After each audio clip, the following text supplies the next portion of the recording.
tema A Última Vítima. O livro do Nito Alves intitula-se como A Última Vítima do MPLA do século XX.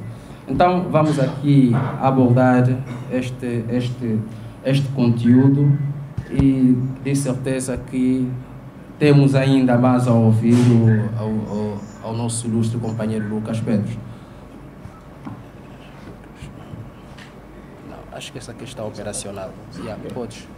Senhores, boa tarde.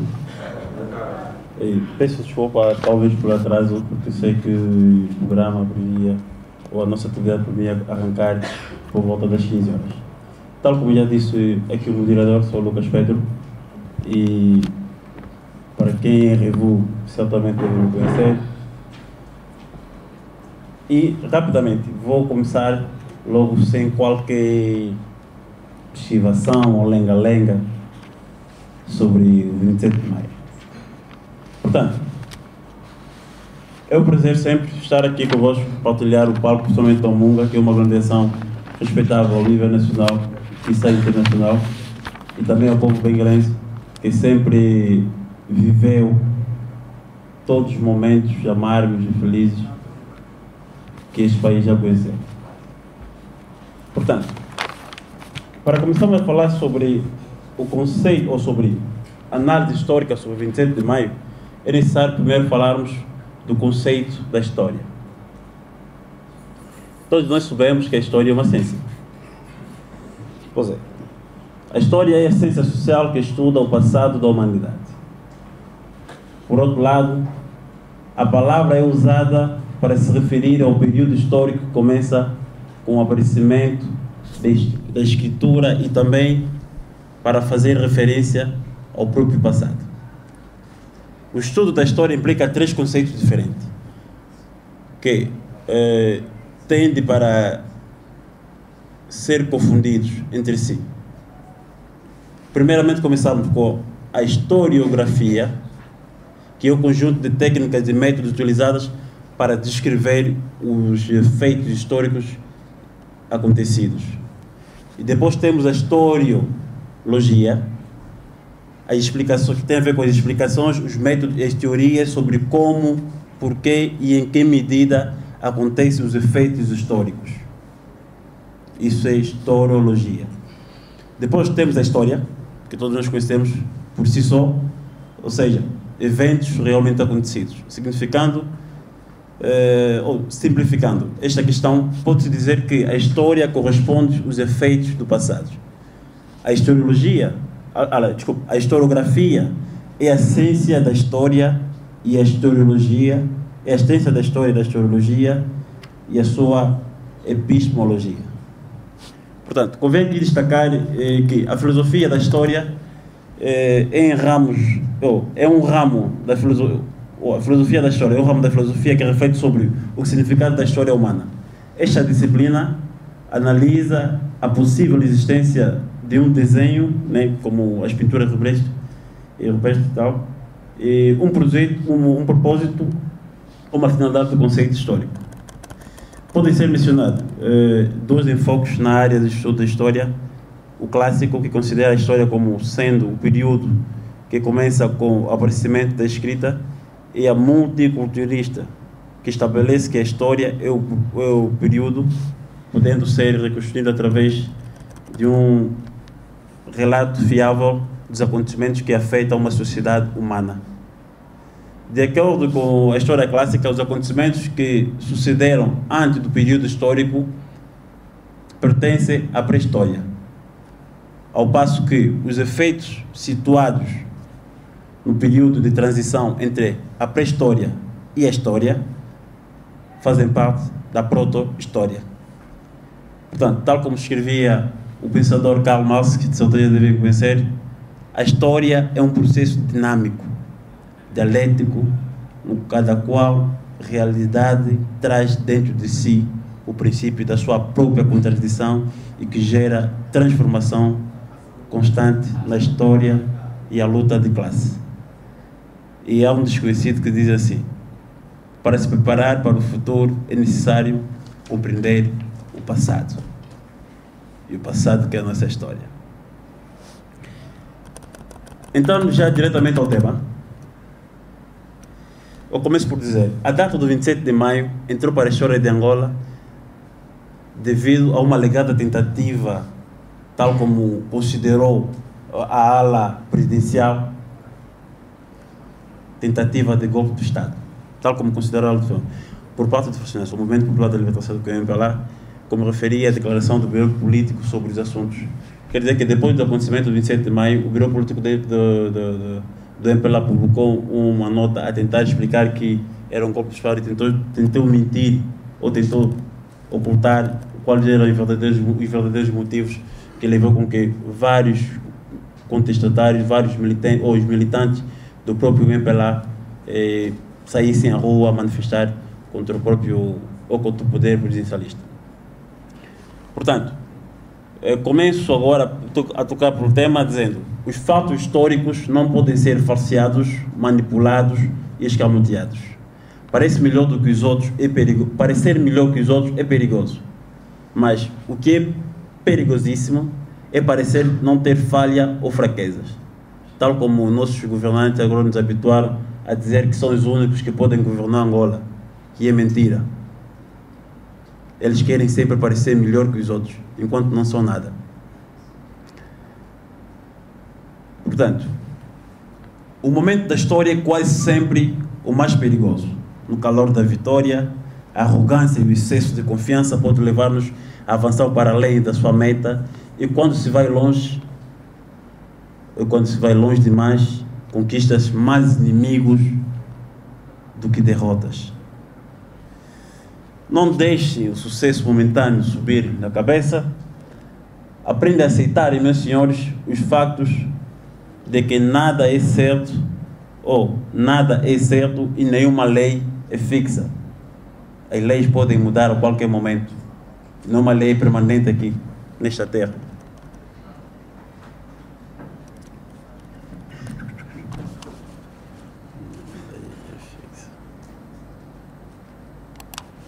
Portanto, é na aposto na estabilidade ou na ordem permanente, porque tudo muda. Teoricamente, todos sabem que é preciso mudar, né? Quando estamos errados, nós sabemos sempre que precisamos mudar, ou quando os governos estão mal e o povo sempre precisa mudar o governo. Mas na prática as pessoas são criaturas de hábitos, pois orgulho, arrogância e intolerância falam mais altos. Tal como acontece com o Zé Eduardo, né? Acho que aqui ninguém aqui tem dúvida nessa sala. A história da Angola não pode ser contada e escrita sem fazer menção aos acontecimentos que enlutaram a maioria das famílias angolanas.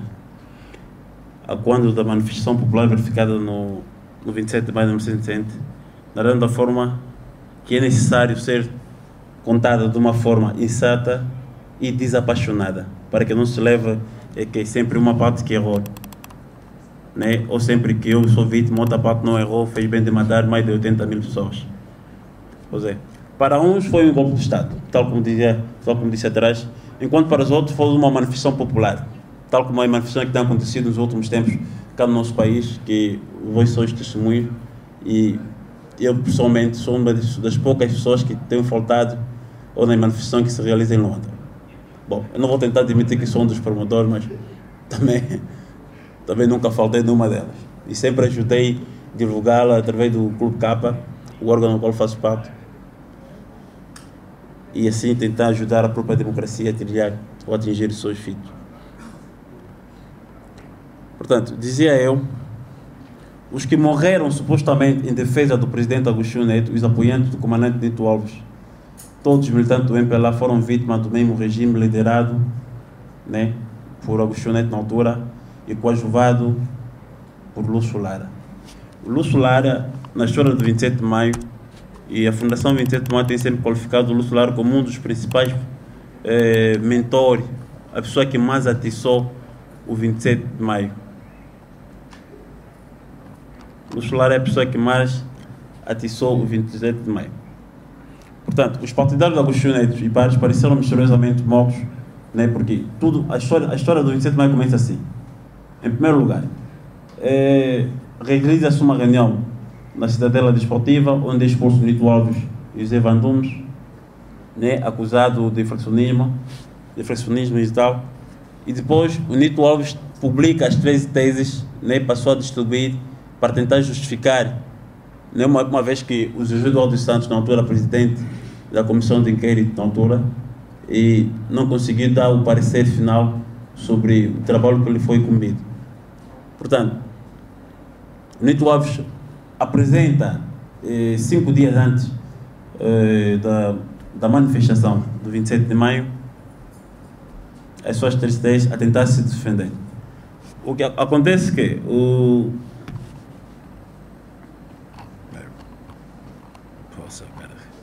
parece que eu estou perdido. Estou a ver que é muita cena. Espera aí. Não, estão tentando coisa miniaturizar.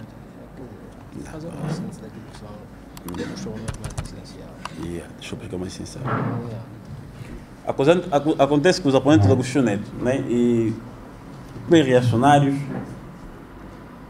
e como havia já muita intriga entre eles, então tentaram criar todo tipo de artimanha para poder arranjar culpados pelo fracasso da governação na altura de Agostinho Neto.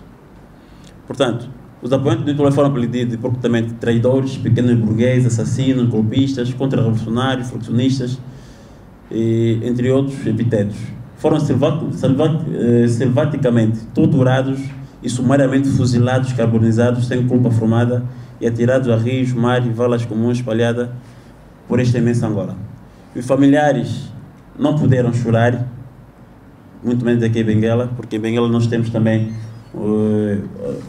várias vítimas que pereceram nesse dia. O caso, por exemplo, do Estevão Gunguarão, que foi o comissário provincial de Benguela, e da Fernanda Caçaca, ou Cassange, que é a Nadi, e temos aí Afonso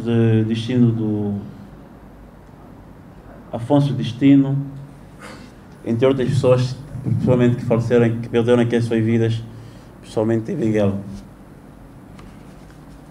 E estas pessoas, infelizmente, conheceram mesmo o fim que a maior parte dos angolanos que tentaram se opor ou tentaram repudiar a péssima governação de Agostinho Neto conheceram.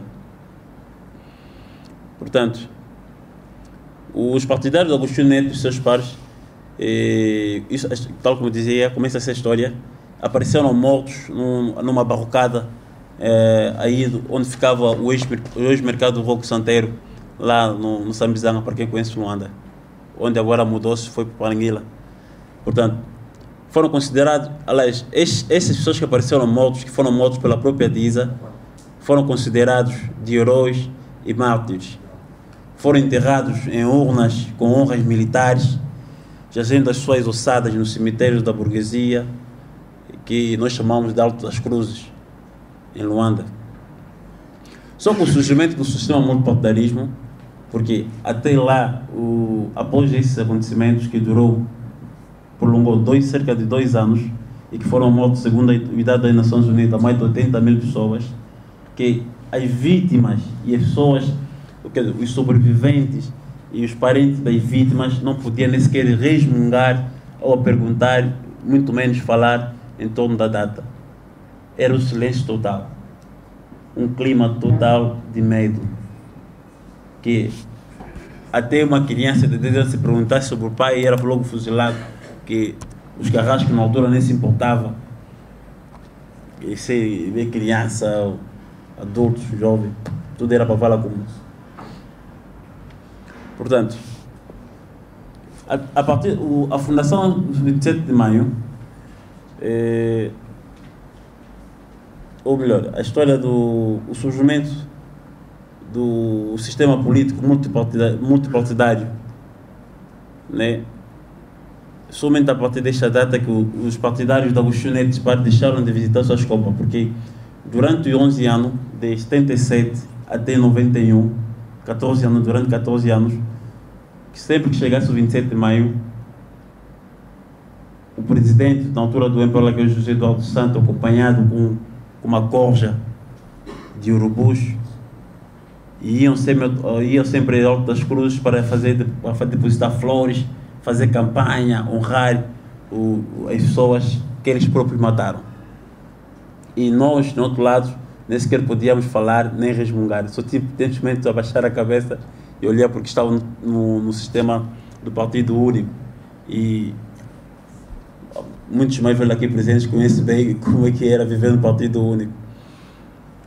Portanto, somente com o surgimento, que foi graças à UNITA, de facto, a partir do acordo de 91, que surgiu o sistema multipartidarismo, é que os partidários de Agostinho Neto e seus pares deixaram de visitar as campas dessas pessoas que tanto eles desejavam quando chegasse 27 de maio.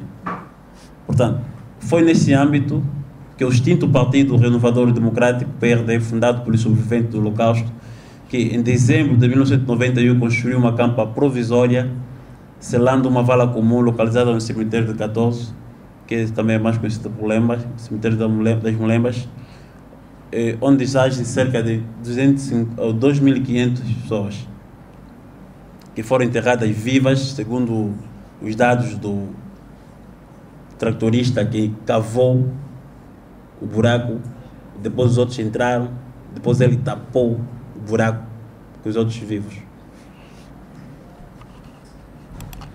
Portanto, a crítica desassombrada e a análise pertinente, ainda que discordemos em alguns pontos, constitui um ângulo possível da visão das vítimas. É mísero assinalar que o testemunho estampado nas obras que você vai encontrar lá, representada para as gerações presentes e vindouras, é mais um contributo deixado pelo malogrado, o lendário Nito Alves, para a construção da história política de Angola, sem falsificações nem intervenções propagandísticas. Por isso sou carente de objetividade do realismo. O testemunho é um protagonismo, o testemunho do 27 de maio é um protagonismo da luta anticolonial que sonhava com uma Angola de justiça, fraternidade e humanidade, em suma uma Angola sem discriminação de qualquer espécie, que não havia necessidade nessa altura de estarmos a conviver com indivíduos que nutrem em mente de que ser do outro partido ou ser da oposição é ser contra o desenvolvimento da Angola. Porque só cabe na cabeça das pessoas que pensam seriamente assim. Por esta razão, o Nito Alves ousou desafiar o poder presidencialista de Agostinho Neto, o poder efetivo que ajudou a conquistar, ironicamente, no fracassado e histórico Congresso de Lusaka, há muito posto em causa por crises intestinais anteriormente vividos no seio do MPLA. Ainda antes da independência, pela famosa revolta ativa e a revolta do leste. Essas tendências formaram-se antes da independência, com a destruição da sede da revolta ativa, liderada por Daniel Chipenda, em Luanda, tendo nos confrontos perecido o comandante Valódia, o irmão de César Augusto, destemido, cuja morte lhe é atribuído ao Lúcio Lara, por ter sido amarrado pelo mesmo, por não ter atribuído bolsa de estudo aos autóctones durante a guerra de guerrilha. Né? O comandante César Augusto amarrou ainda em Brazzaville o Lúcio Lara numa árvore, porque o Lúcio Lara recusava-se entregar a bolsa de estudo aos militantes do MPLA de cor negra, ou os negros. Né? Ele preferia, na maior parte das vezes, entregar aos mulatos e aos brancos, razão pela qual nós estamos cheios de brancos, cheios de branquela, de mestiços, restantes, híbridos, indivíduos híbridos, como sempre, a ocupar os nossos cargos, os nossos lugares que devíamos estar lá a trabalhar.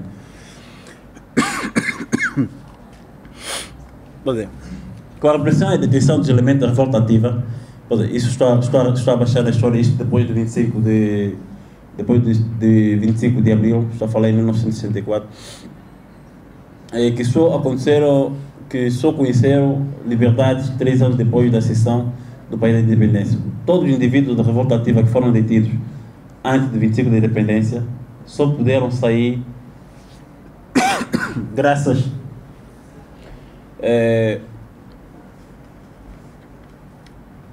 ao Nito Alves, bem dizer, ou aos cabeças de série da manifestação de 27 de maio, porque foram eles que foram lá nas cadeias onde eles estavam presos e partiram, abriram celas para ele sair, para que eles saíssem. Então, por esse motivo que talvez nós temos aí hoje o secretário-geral do Bloco Democrático, Filomeno Vera Lopes, que também estava nessa cadeia. Temos aí os irmãos Vicentes, o Gentil Viana, entre outros elementos da revolta ativa.